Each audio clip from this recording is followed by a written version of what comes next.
Hello, everyone, and welcome to our continuing series of classes from the Sandy Granite Family History Center. We're glad to have you with us. If you're watching live with us or watching at some other time, we're glad you've tuned in. Just a couple of quick notes. Tonight's presenter is Mr. Miles Meyer, and Miles does lots of presentation. Miles' home is in Florida. He does a lot of senior centers and family history centers going around. He's a director of his own family, his family history center in his area. And he's also the education director for the Family History Guide. And he's a great guy to get to know. He does really great presentations, one of which you're going to see tonight. Another note or two, I'm going to be posting a link in the chat to the handout for tonight's class. So if you want to check that out at some point, you'll be able to print that out. And then I will also put the link to the Sandy Granite Family History Center website in chat. And of course, you can go to our website and check the page out and view any of our classes that we've done over the past year or two, and they're available for you to view 24/7, 365, whenever you'd like at your convenience. So Miles is going to take us on a nice mining trip tonight. And so hopefully you've got your hard hat on and your light turned on. And Miles, take it away. Okay, well, thank you very much. I'm going to pull up my slide presentation here. So hopefully it'll pull up soon. And we are going to be looking at what's in the census records and mining the census records for our family stories. There's a lot of details in the census records that you may not be aware of. And so we'll try to go through those details and talk about some things. You know, it's not just the names, the dates, and the places that are in the census. There's a lot more information in many of these census records. So first of all, you know, finding your family information in the US Census will take the skills of a detective to examine the clues provided in each document. And we want to make sure that as you get started looking at the census, that you don't take the census information as final proof. As with all records, always verify the information with multiple sources. You're going to see the census records will have different information. So you may find an age in one census record that doesn't match up with the age in another census record or another set of records. So just be aware of that as you go through the census. So how much information is on a census record? Well, that depends on the year of the census. So the first census was 1790 in the United States, and the US population was just under 4 million people.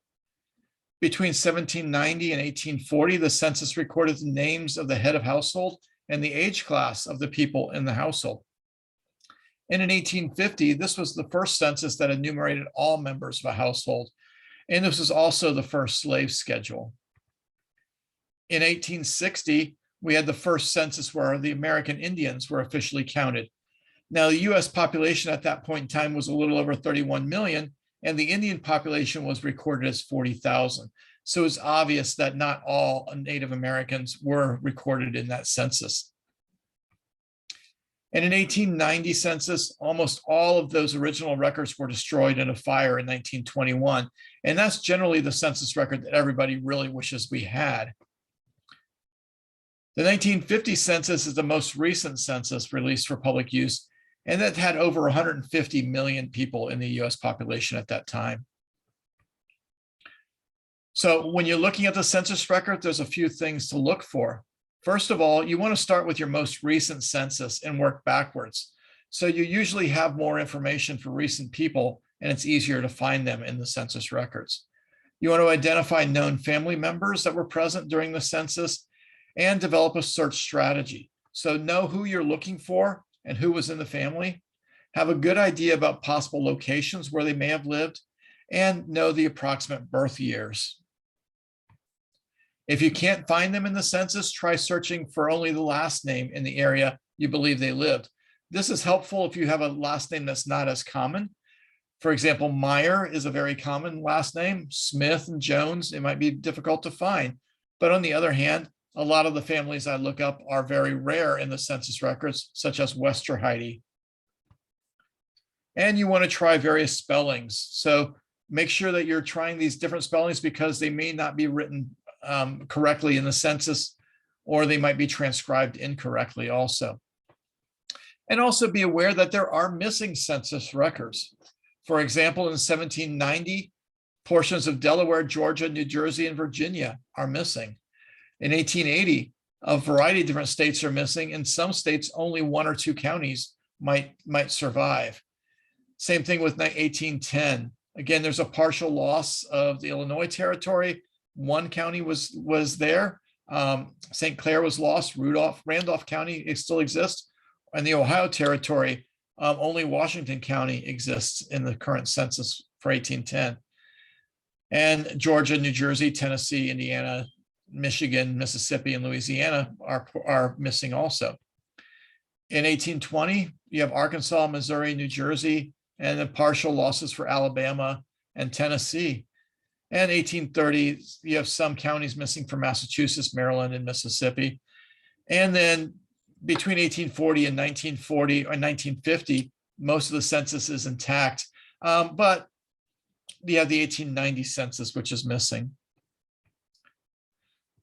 So sometimes you might not be able to find your ancestors in the census because the names listed on the census were the people who were living there as of April of that census year. That could vary by year, but generally April is a good time to look. So people who moved into an area might not be listed in a census if they arrived there between April and the date that the census was taken. They may be enumerated in their previous address if somebody in that location indicated that they were there and told the census taker about that family. Or the enumerator may have included them in the new location, even if they weren't supposed to. And you want to check various spellings and misspellings of the name. The enumerators may not have known how to spell the name, or the transcribers may have misspelled the name. The writing might not be as legible as it could be, and so they may misspell those in the transcription or the index. And you want to check various sources. So some sites may have clearer records or better transcriptions. So you'll want to look at the difference between the same record on Family Search, Ancestry, Find My Past, My Heritage, Fold3, or any of the other websites that have the census records located on those pages. So I'll show you an example here. The left image is from Ancestry. It's the 1860 census, and the right image is from Fold3. And you can see that there's a big difference in the quality of the record between Ancestry and Fold3. And you can also see that the transcriber on the Ancestry record has Frank Sesterheiden as the head of household. And on the record on Fold3, it's Frank Lesterheiden, when actually this should be Frank Westerheide. You can see that the enumerator also had the information wrong because that last name definitely does not start with a W. The 1800 to 1810 censuses are recorded in close to alphabetical order. So if you're looking for a last name with S on it, you'll see several pages of S surnames. And so it's close to alphabetical order, meaning that the people on the pages generally start with the same letter. And the spellings may not be correct. So look for something that sounds like the name you're searching for. So when you're looking at these census records, there's a lot of information that might be available. For example, the date of birth. Prior to the 1850 census, the age classes are too broad to estimate birth year. It may be 5, 6, 10 years in an age class. In the 1840 census, they actually gave the ages of Revolutionary War pensioners. So think about this. The Revolutionary War was 1776. 1840, these people are over 60 years old just from the census, just from the time when the Revolutionary War occurred, and add another 15 years to that, maybe more. So you're talking somebody who's in their late 70s or older in that 1840 census. So these are probably rare events to have somebody of that age. But if they were still alive in 1840, the census will give their age. Between 1850 and 1950, the census lists each person's age. The year of birth can be estimated by subtracting the age from the census year, but you want to realize that it's probably approximate. You want to go plus or minus 2 years for the year of birth, and it might even be more than that. Between 1870 and 1880 censuses, these list the person's birth month if they were born during the year. So if they were born during the 1870 or the year 1870 before June 1st, it might list the month that they were born if they were less than a year old. And in some cases, the enumerators might have continued that and added the month to people who were a couple years old even. The 1900 census lists the person's month and year of birth as well as their age. Again, don't take this information for, as exact information. It might be off by a couple months. It might be, it might even be correct if you're lucky. And many censuses list the partial ages, indicating the age in months. So if somebody's listed as 3/12, that indicates that they were 3 months old. But that doesn't mean 3 months old on the date the census was taken. That's 3 months old. That may be 3 months old on the date that the census originated. So it could be, as of April 1st, even though the census might have been taken in June. You can also determine the place of birth in many of the census records. So prior to 1850, the place of birth is not included. But between 1850 and 1950, the census indicates the person's place of birth. It may be a country or a state. The 1870 census indicates that the parents were of foreign birth, and this is done by a check mark in that column. And 1880 to 1930 census lists the state or country of birth for the parents. The 1940 census lists the state or country of birth of the parents for those who had the supplemental information. So only 2 people per page will have that information in 1940 census. And the same for the 1950 census, when there were 5 people who got sample questions that gave the state or country of birth of the parents. You can also get some information about marriage dates on some of the census records. So between 1850 and 1880, the census indicated if the person was married within the year. So usually June 1st of the year before to May 31st of the census year. And the 1900 and 1910 census lists the number of years the people were married. The 1930 census lists the age of first marriage. So this may not be the current marriage. If one of the individuals was married twice, the age of first marriage would have been that first marriage, and then the other spouse would have been the subsequent marriage. So you might find some dates which don't necessarily match up if that's if that would have been the only marriage that was listed. And the 1940 census, the supplemental data section, asks if a woman was married more than once and the age at first marriage. So this could be as many as 2 people per page, but if the person was a male, then that supplemental question would not have been asked. Or if the person was not married, you wouldn't get the information on that individual either. And the 1950 census has supplemental questions and asks if they were married, widowed, divorced, or separated, and how many years since that event occurred. So if you see a census and it says M1 or M2 in the marriage status, this has significance. This indicates that the person was married once, married twice, or married 3 or 4 times, depending on the number located there. So you may see one spouse has an M1 and the other spouse has an M2, meaning that this is the only marriage for the one spouse, but maybe the second marriage for the other spouse. We can also get an idea of the number of children. So all of the censuses list the number of individuals living in the household, but that doesn't necessarily mean those people are related. So the 1790 to 1840 census, you have those tick marks representing each person in the household under each age class, but there's no guarantee that those are related individuals. Between 1850 and 1870, the census lists the people living in the household, but not their relationship. So you can see the last names, you can see the ages, you can sort of infer that there might be some relationships there if they have the same last names, but you cannot state categorically that these are children of the parents. They could be nephews, nieces, cousins, or some other relations.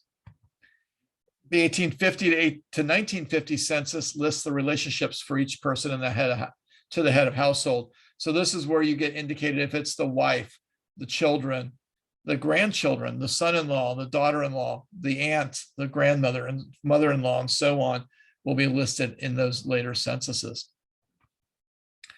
And only the 1900 and 1910 census lists how many children were born to the mother and how many are still living. So this is helpful in finding unknown children that may have been born and died between a census year.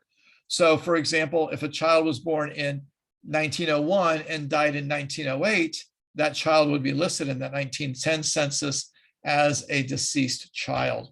You don't have the name of the child or the years of birth or death, but you do know that there were children born between those censuses. And you can look to see where you have gaps in the children's years to get an idea of where that child may have been located in the list of children. The 1940 census has supplemental data, which lists the total number of children born. Again, only for 2 individuals if they were women in those lines. And the 1950 census supplemental question asks if female and ever married, how many children has she ever born, not counting stillbirths. And this only is good for one individual per page. So you can also get immigration information out of the census records. The 1820 to 1830 censuses list number of individuals in a household who were of foreign birth and not naturalized citizens. The 1850 to 1950 census lists the place of birth for the individual.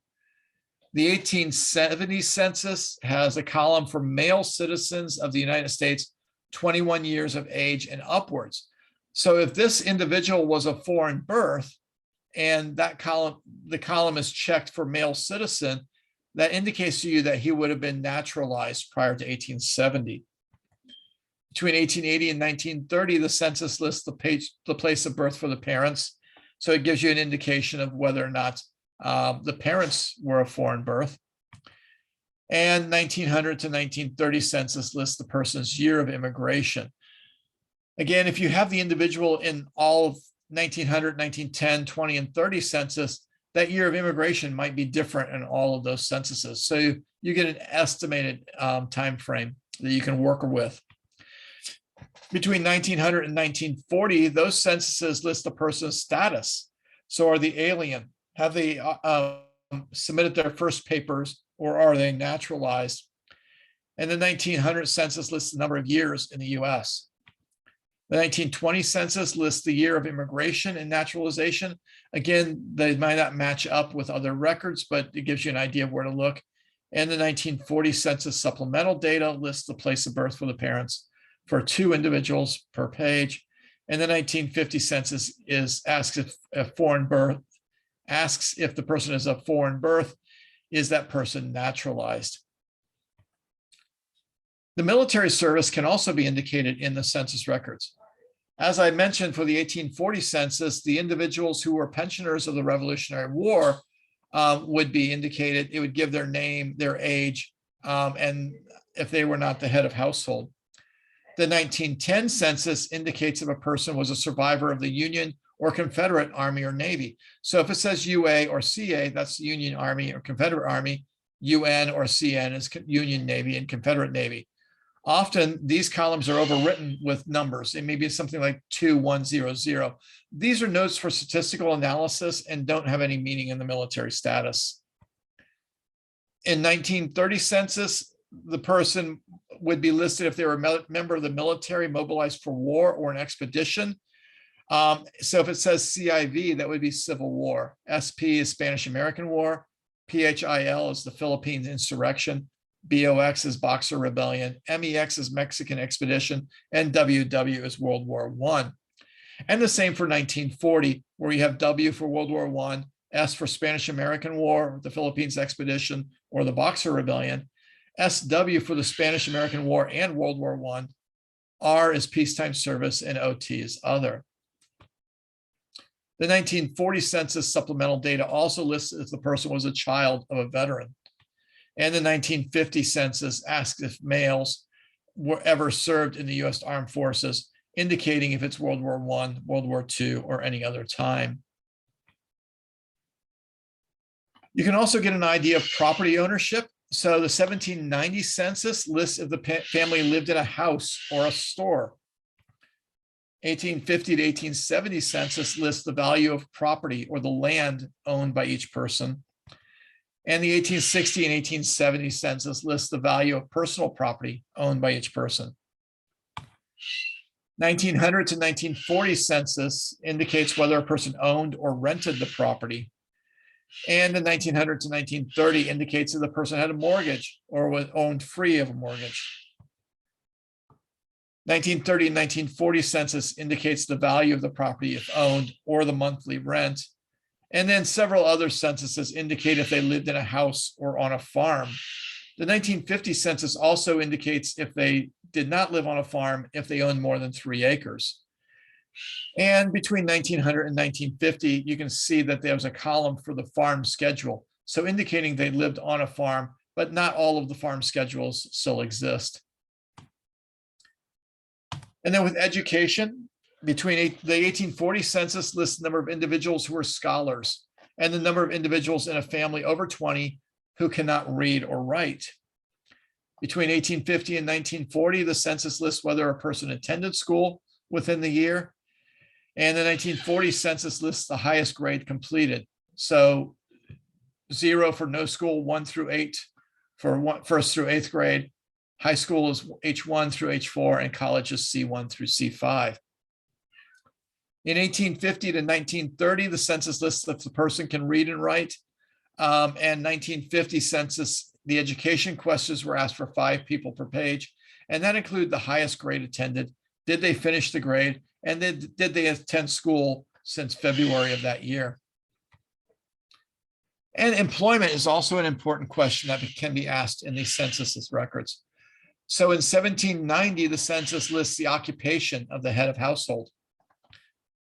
In 1810, the census has blank lines where the enumerators have the option to indicate if a family member worked in a specific industry that was important to that location. In 1820, the census lists the number of individuals in a family who are involved in agriculture, commerce, or manufacturing. And 1840 indicates the number of individuals who are involved in mining, agriculture, commerce, manufacturing, navigation on the oceans, navigation of inland waterways, or if they were learned professionals or engineers. And from 1850 to 1940, these census lists the occupation of individuals over the age of 15, while the 1950 census lists the occupation of individuals over the age of 14. The agricultural census schedules exist for 1850 through 1880. The manufacturing census exists for 1820 and 1850 through 1880. So if you can find those, the agricultural schedule or the manufacturing census, you can get more information about the products that the individuals produced. And then 1850 to 1860 census indicates if a person is a pauper or a convict. 1880 to 1900 census lists the number of months they were unemployed. And 1910 and 1940 census lists the number of weeks that they were unemployed if they weren't employed. And 1930 lists if a person was unemployed. And 1940 census indicates if an individual was employed by government work. So the WPA, CCC, or other government assisted employment. 1920 and 1940 census lists if a person was an employee or an employer. And the 1940 census lists the number of weeks worked, the average hours per week, and the annual income for 1939. And 1940 has similar questions. It asks your employment status, how many hours they worked in the last week. And another factor that I like looking up are the addresses. So between 1850 and the 1950 census, these have the possibility of listing the street name and house number. And you can use this to search Google Maps, property appraisers database, real estate databases such as Zillow, or a variety of other websites that might have more information about that location. And 1880 to 1950 census includes the enumeration districts. So you can get a general idea of where on the map these locations, these families were located. So what can I learn from these addresses? So first of all, if I go to Google Maps, I can put in the address, and you can see here, this is 103 South Frankfort Street in Minster, Ohio. This was a property that was owned by my great-grandfather in the 1930 census. And then I went to Zillow and I looked at that same address, 104 South Franklin Street, which is actually the correct address. And it tells me that that house was built in 1927. So since this house was listed in 1930 census as being owned by my great-grandfather, it's probably reasonable to assume that in 1927, when the house was built, he was probably the first owner of that house. Looking at the enumeration districts, we can get information about where the enumeration district was, what the population was for that area. And then we can also see maps designating the enumeration district with indication of where houses might have been located during that census. So you can see I looked at enumeration district 6-14, which is Minster Village, and that had a population in the 1930 census of 1,381 individuals and had 1,500 in the 1940 census. And then you can see the outline for Minster, Ohio in the enumeration district map. Between 1790 and 1840, the census lists number, sex, and age groups of slaves owned, and the 1850 and 1860 censuses have their own slave schedules with more details.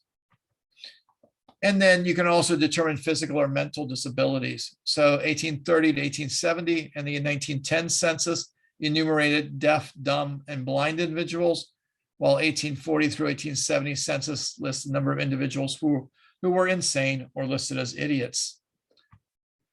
And the 1930 census lists if the family owned a radio, so you know if they were techies, if they were ahead of their time and interested in the newest technologies.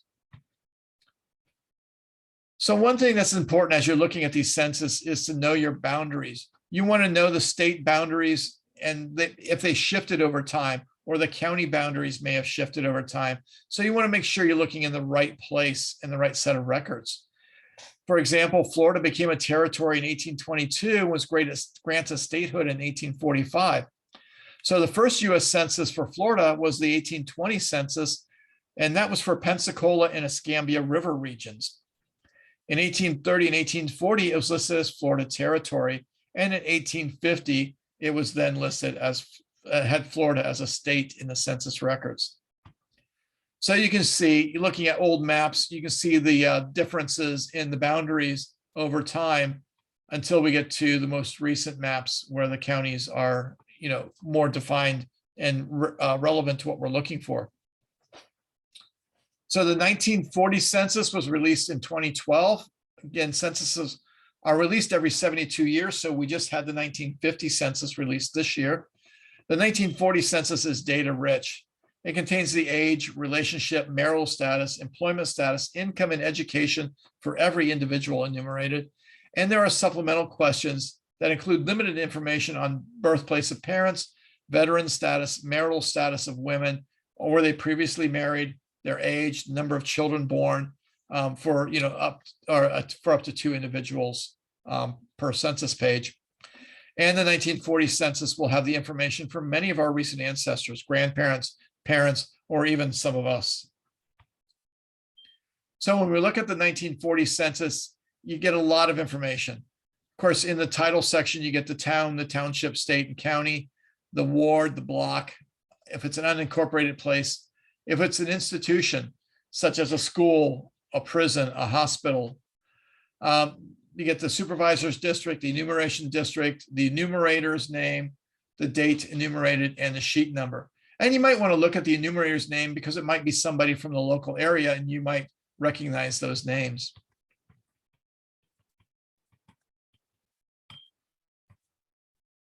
And as you go down the census, you can find family members. So this is my great-grandfather, Ray Westerheide. his wife Laura, their daughter Lucille, son Leroy, and the other daughter Mary Jean.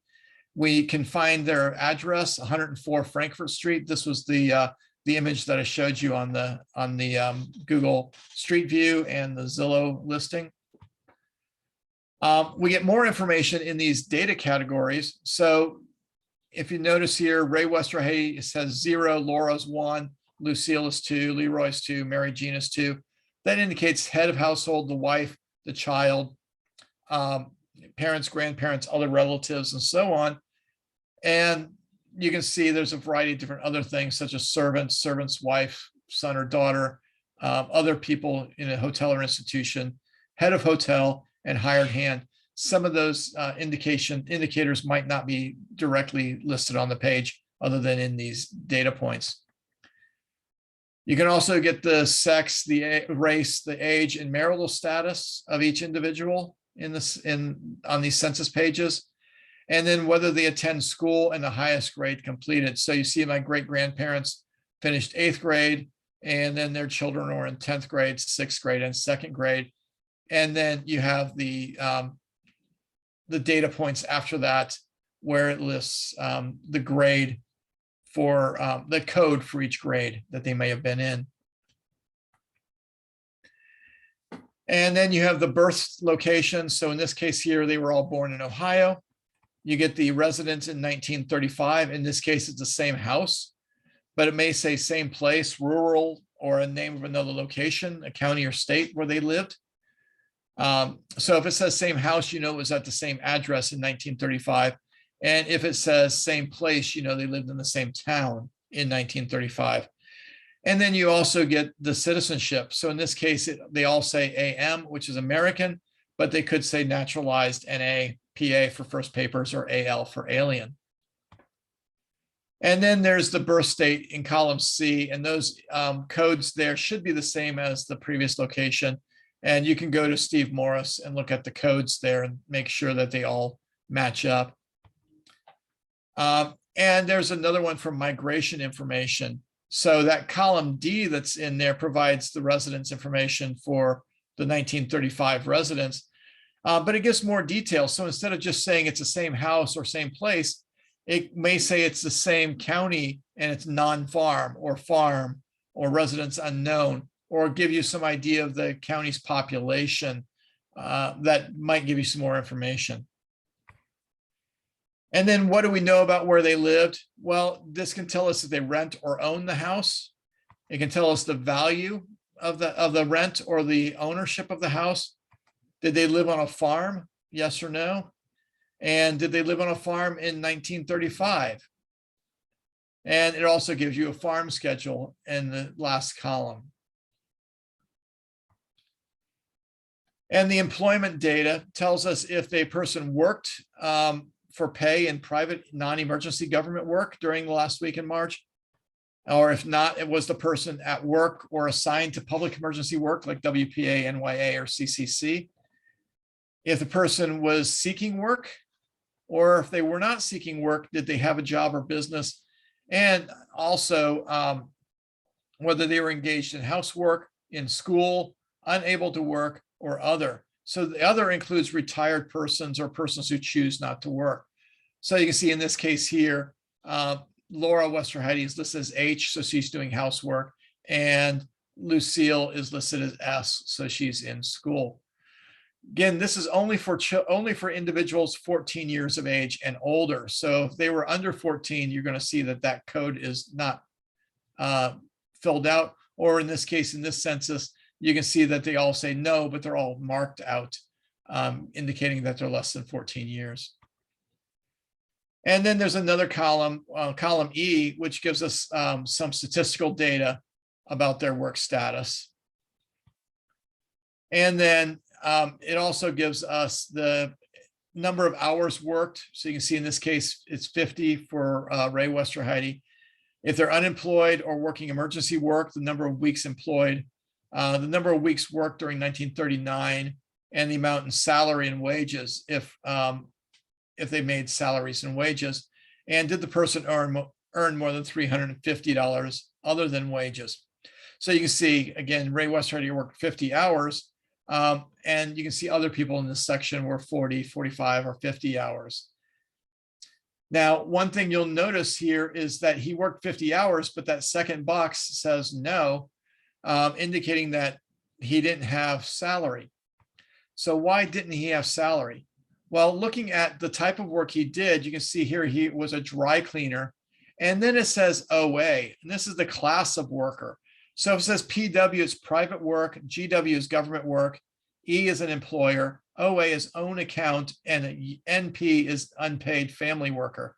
So here he is OA, meaning that he worked on his own account. He ran the dry cleaning business. So therefore he didn't make a salary. He just earned money as an owner of the business.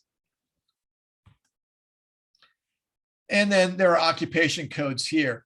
And so this one says 496, 88, and 4. This indicates if you go to the Steve Morris occupation codes listing, 496 is operative worker, 88 is laundering, cleaning, and dyeing services, and 4 is working on their own account. So that should match up somewhat with the occupations previously listed in the columns previous to this.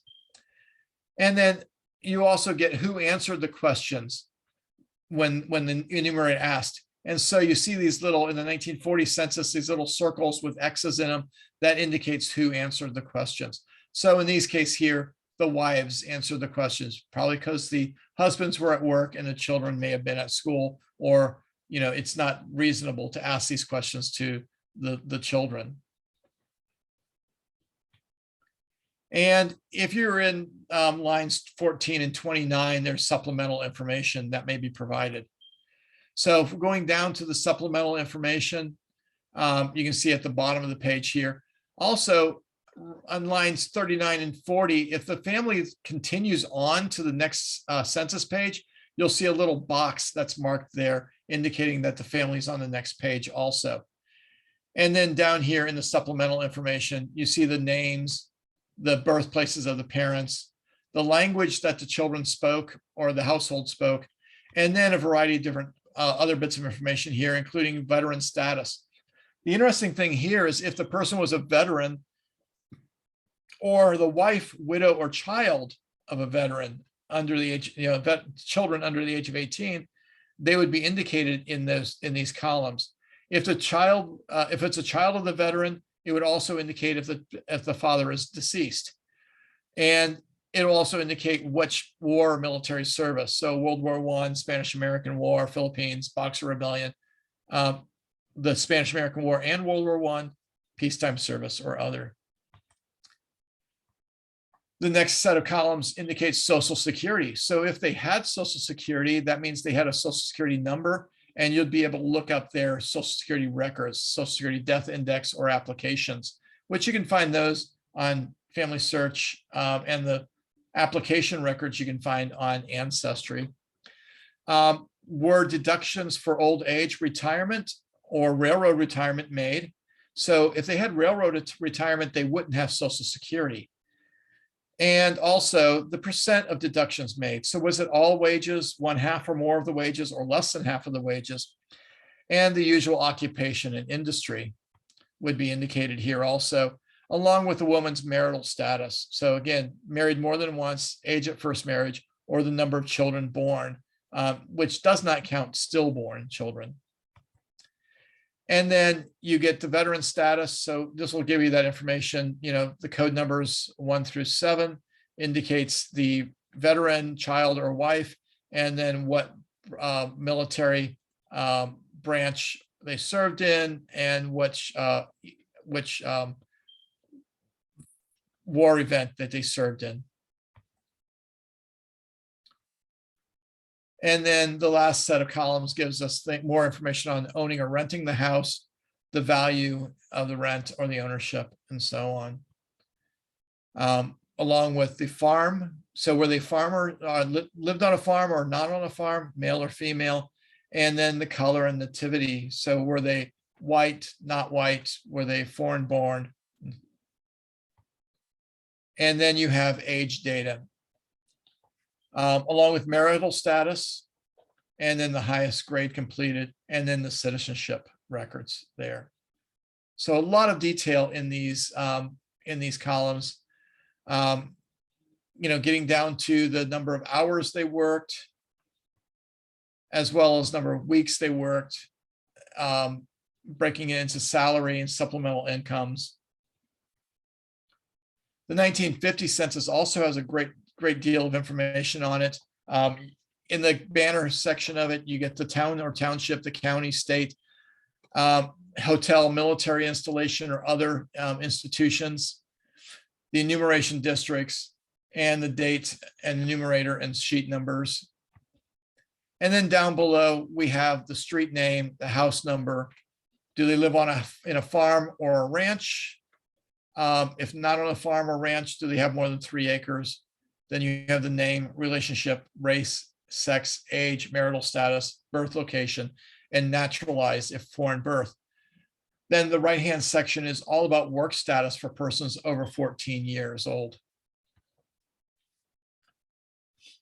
Down in the sample questions, you have the residence in 1939. You have the birthplace of the parents. You have detailed information on education, and then work status for persons 14 years of age or older. Military, World War I, World War II, or other. And then the marriage status and duration and the number of children. There's also census pages for crews of vessels. So this will be by the name of the vessel and then the information about the individuals on the vessel. So each person was handed one of these sheets to fill out. And so they'll have their name, their race, their sex, their age, and a variety of other bits of information. So you may be able to find these crew vessel records. But what's missing from the 1950 census?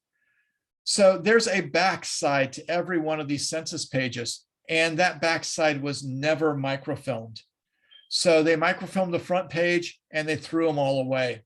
So on the back, there's a lot of great bits of information that would have been really interesting, like, do they have a kitchen sink? Is it steel? Is it, do they not have a kitchen sink? What type of structure do they live in? What type of heating equipment do they have? Was it wood? Was it oil? Does the unit have electric lighting? Is there a radio? What type of toilet do they have? Do they have piped water supply? All these great bits of information, and all of that part was destroyed and never recorded. So we don't know any of that detail about those individuals' households. Also, every child born in 1950 from January, February, and March had a infant card filled out. And so the parents filled out these infant cards. They were all submitted, and they were all recorded in statistical data and destroyed. So the information on these infant cards no longer exists either. So when we start looking at the census records, we want to look at all of the details that we've just discussed. And taking all of that detail, you'll be able to make a more detailed look at your family and your ancestors, and be able to provide more information about them. So if there are any questions for any of the attendees tonight, I can take those questions. You can put them in the chat, or we can take those in another way. And I will stop sharing my screen here. And I hope you all enjoyed the discussion. It was great, Miles. Really, really detailed. I just want to make a note. Much of what Miles has presented tonight is included in the handout. And the link to the handout is over in the chat. And I would suggest that you get that. It's a great recap of what was presented. And if you get it right now, it's still available directly in the chat, and then you can print it out. It's in Word format. When we post this video, we'll try to get the link also posted with the video so you can still access it after the fact. Miles, I wonder is there a way that you could put that link up on your screen so we'd have it on the video?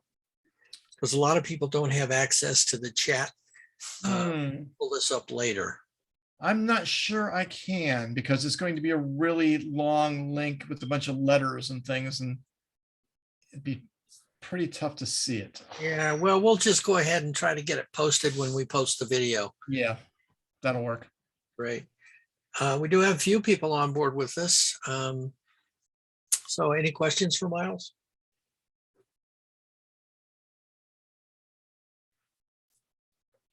Perfect. Overwhelm them with information. Like I say, a good part of it is in the handout, because I was looking over that a bit too while you were presenting. So that's a really great resource. So, well, thank you all for coming. And again, you can check this class if you want to see it again, or find the link. It will be posted on the Granite Family History Center's website, and that is posted in the chat as well, www.granitefhc.com, and find your way to the video section, and you can find the class. We usually have them posted within about a week of the presentation. So, oh, I have a hand up. Or maybe, oh, never mind. That's my cursor. Sorry about that. Well, we almost did. Well, thank you all, and have a wonderful holiday coming up. And thank you, Miles. Great to see you again, and great presentation as usual. Thank you all. Good night. Thank you.